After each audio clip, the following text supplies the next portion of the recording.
Hi, Darren. Good evening, everyone, from the Chase Sports Arena here at the University of Hartford campus here in West Hartford. And the sports arena is just about packed with hundreds and hundreds of invited guests and hundreds and hundreds of students. Many of them stood in line for hours in order to get the bleacher seats in order to see a president on their campus.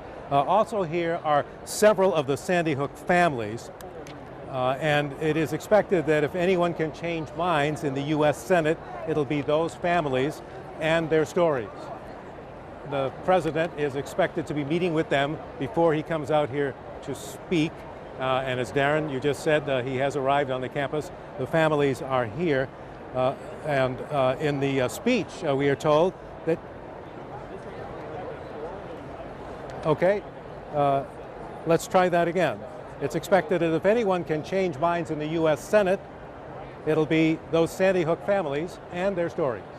This is the second time the president has come to Connecticut since the tragedy at Sandy Hook ignited a national call for new gun control. But as he comes here, reports from Washington indicate that the push is faltering.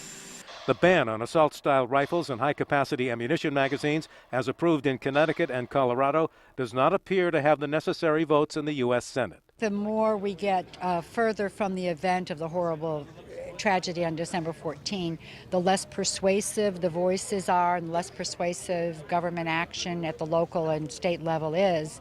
Several of the Sandy Hook family members will be traveling to Washington for the specific purpose of personal appeals to members of the Senate. I'm going to be talking to folks in the Senate, absolutely, to keep the public attention and to remind the senators of the price of political inaction.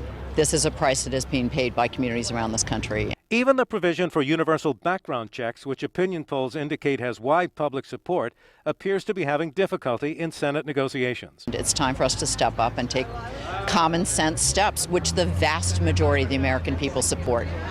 Criminal background checks for every sale of a gun.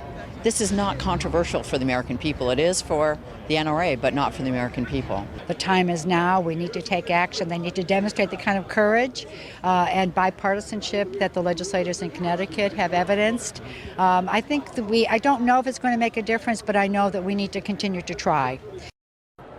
That's Pat Lodra, who's become so familiar to us and many people around the country, the first select woman from the town of Newtown. Now, we just had a big cheer went up because someone came out from the White House and put the presidential seal on the presidential podium. That means the president's speech can't be too far behind.